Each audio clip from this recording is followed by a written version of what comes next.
One day, a young man who was feeling anxious about his life and future decided to take a walk along the beach to try to resolve some of his problems. He could see in the distance a strange old man sitting on a rock by the edge of the sea.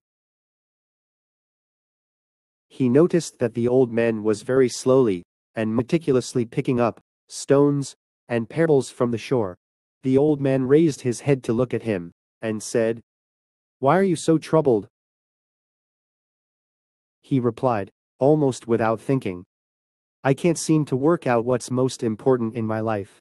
There's so much to do. How do I know what to do first?" That's an easy question to answer. After saying this, the old man picked up a crude glass jar that had been washed up by the sea. He started to fill it with the rocks, each of them about the size of his fist. When he had filled the jar to the top with rocks, he turned to the young man and asked, "Is the jar full?" He agreed that it was. Then the old man picked up a handful of small pebbles and poured them into the jar. He shook the jar lightly, and the pebbles effortlessly rolled into the areas between the rocks. He turned again to the young man, and this time, he smiled.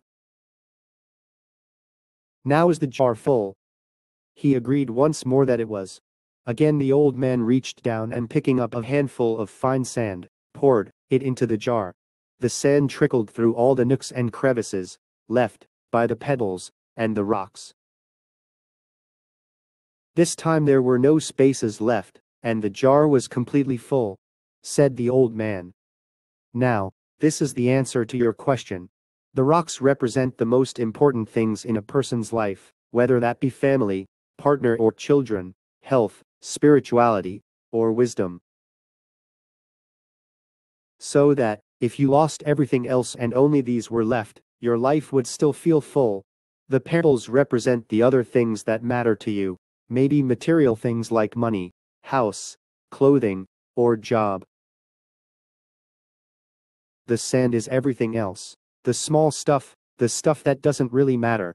Some people make the mistake of putting the sand into the jar first, and, if they do, there is no room left for the pebbles, and certainly not the rocks. The same goes for your life. If you spend all your time and energy on little inconsequential things, you will never have room for the things that are really important to you, things that are critical to your happiness.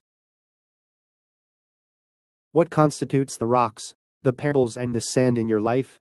In what order do you fill your jar at the moment? Take care of the rocks first, which are the things that really matter. The rest is just sand.